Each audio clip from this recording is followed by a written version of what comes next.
What is freedom? Every year we have Pesach, Passover, where we commemorate, we relive the exodus from the enslavement in Egypt. It's called Zman Cheruseinu, the time of our freedom. But what is freedom? We'll understand this by understanding three things. The first thing is plants.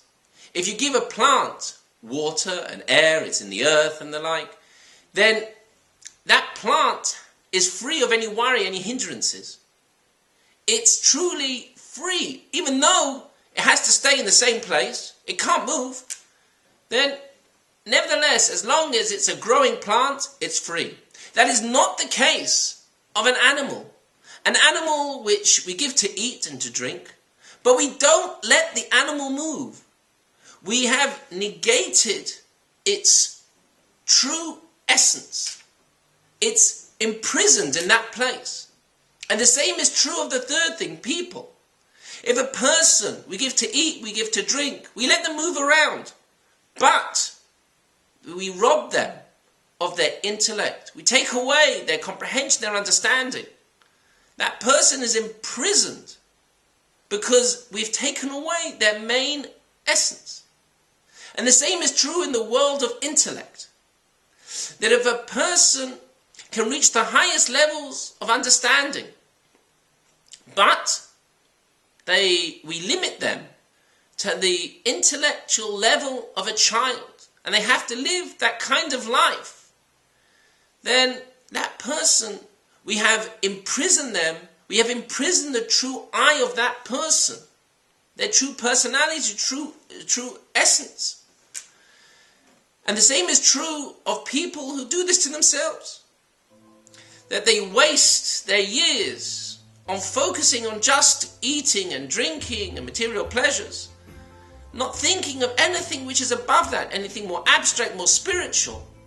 They have imprisoned themselves. This is a very bitter, in many aspects, very bitter imprisonment. Now, within every person, they have good thoughts and bad thoughts. Those thoughts come from the souls of that person. They have a godly soul, which is literally a part of God, connected still to God Almighty. Even when it's in the animal soul, it's enclosed in that animal soul, which is enclosed in the body. So even though the godly soul is godly, it's connected to the infinite, it's concealed by the enclosement in that animal soul and the body. It's restricted by that. We don't necessarily feel it. To be able to redeem it, to be able to free it, which is ultimately freeing ourselves, that is through the achievement of Torah mitzvahs. True Torah and its commandments, that we know the word for commandment, mitzvah, has the same meaning as connection.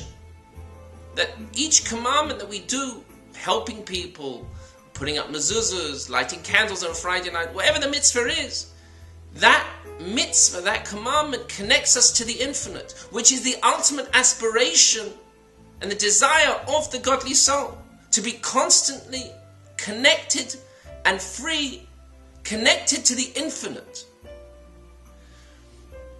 But what it achieved yesterday is not enough. There is a commandment that we have to, of the Torah, that we have to see ourselves going out from Egypt every single generation, every single day. Mitzrayim, Egypt, has the same meaning in Hebrew as limitation.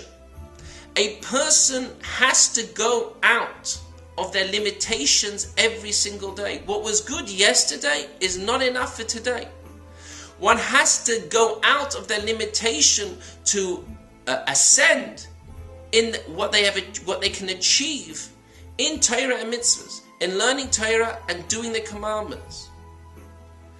Every day has to be something new, whether in quantity or in quality.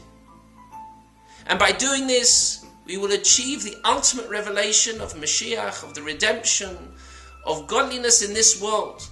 And it should be that we should have that even before this Passover, that we should celebrate this Passover in Jerusalem, in Yerushalayim together.